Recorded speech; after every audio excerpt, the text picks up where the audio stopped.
Кайсыл бир чет элдиктер келип алып туруп, көлүбүзгө түшүп самынданып жуунуп атат. Мына ушуларга жол бербешибиз керек. Тообузга чыгып алып туруп, бүт тоолорду булгап атат. Буларга жол бербешибиз керек. Ошондуктан мыйзамсыз жүргөн эмгек мигранттары, чет элдиктердин бардыгына чара көрөбүз.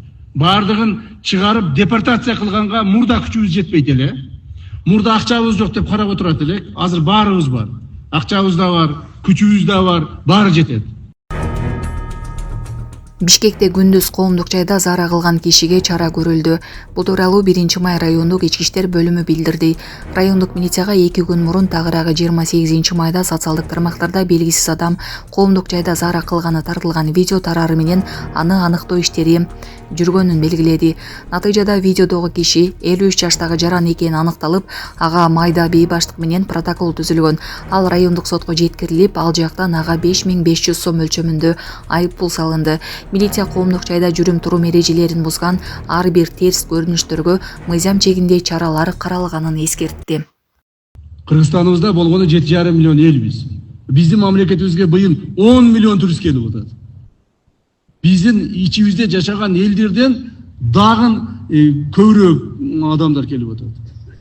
Демек Кыргызстан акыркы маалда коопсуз. Бардык келген туристтердин коопсуздугун камсыздоого мүмкүнчүлүгү бар өлкө болуп калды. Муну туристтерибиз да сезип атат. Башка бизнесмендер да сезип атат, ишкерлер да сезип атат. Көптөгөн завод, фабрикалар ачылып, көптөгөн чет элдин адамдары көбөйүп атат бизде. Демек ошолордун талабына биз жооп беришибиз керек. Ошол эле мезгилде кече эле 22-май күнү урматтуу президентибиздин указы чыкты. Жанагы мыйзамсыз жүргөн мигранттарды жөнгө салуу боюнча. Муну дагы айтып өтөйүн, эми чогулуп калганыбыздан кийин. Ал боюнча урматтуу укук коргоо органдарынын, айрыкча милиция, коопсуздук органдарынын кызматкерлери. Биздин мамлекетибизде мигранттарга, туристтерге мыйзамдуу жол ачык. Жана биз аларды колдойбуз, кубаттайбыз, кучагыбыз менен тосуп алабыз. Бирок ошол эле мезгилде биздин мамлекетибизде мыйзамсыз жүргөн чет элдиктерди, мыйзамсыз жүргөн мигранттардын бардыгына мыйзам чегинде чара көрүлөт. 10-июнга чейин президентибиздин указында көрсөтүлгөндөй 10-июнга чейин срок берилди.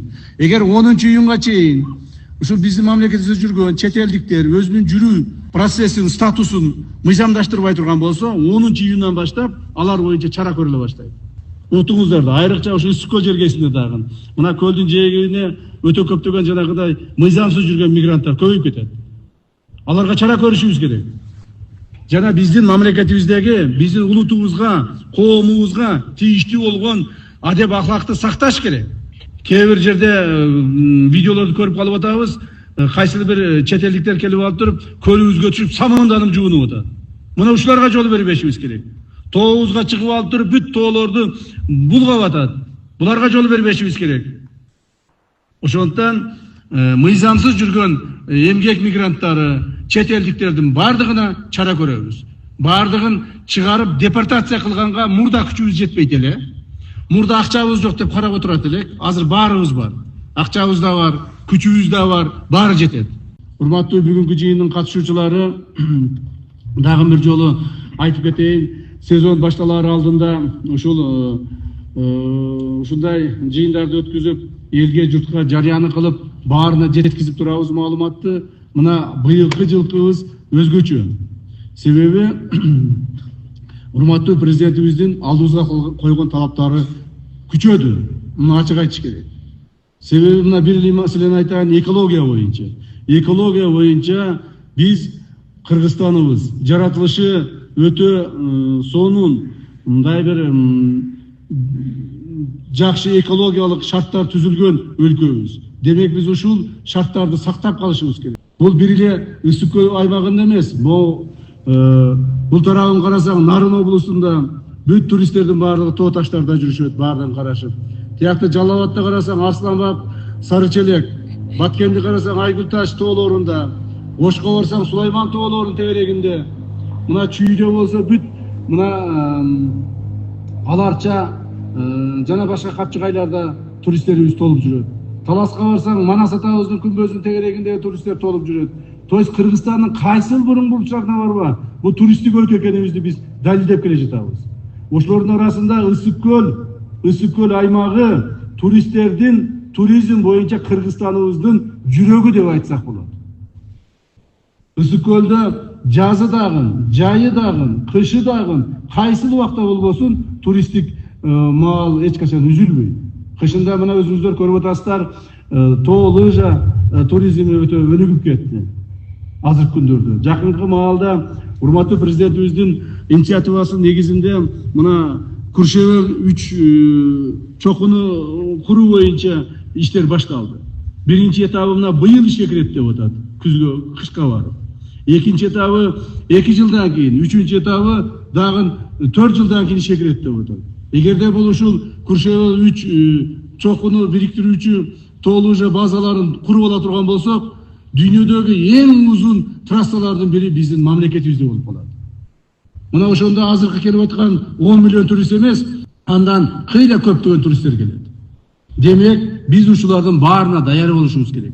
Туристтерди мамлекетибизге чакыргандан кийин ошолордун коопсуздугун, ошолордун жашоо шартын, ыңгайлуулугун түзүп беришибиз керек. Былтыр 9 миллионго чукул турист келсе, быйыл 10 миллиондон ашык турист келиши күтүлүүдө. Ошондуктан ар бир жергиликтүү жетекчи бул багытка каттуу көңүл буруп, бул тармактын негизги приоритети катары билиңиздер. Ички иштер министрлиги туристтик сезонго толугу менен даяр экендигин бүгүн мына көрүп чыктык. Өздүк курамдын формалык кийиминен баштап, бодикамера, дрон, сууда жүрүүчү катерлерге чейин жаңы техникалар менен жабдылган кызматкерлер коопсуздукту камсыздашат. Эс алуучу аймактарда, коомдук жайларда, көчөлөрдө, трассаларда жана башка мерчемдүү участоктордо асмандан жана жерден көзөмөлдөө иштери жүргүзүлөт. Жакында эле урматтуу президентибиз Садыр Кожоевичтин жеке тапшырмасы менен бирдиктүү коопсуздук кызматы түзүлгөн. Өлкө башчыбыз өзүнүн фондунан 144 миллион сом бөлүп берген. Бул кызмат Ысык көл облусунда бүгүнтөн баштап иштеп баштайт. Анын курамына өзгөчө кырдаалдар, транспорт жана коммуникациялар, саламаттыкты сактоо, жаратылыш ресурстары, экология жана техникалык көзөмөл министрликтери, Ысык көл облусунун жергиликтүү бийлик органдары жооптуу болуп бекитилген.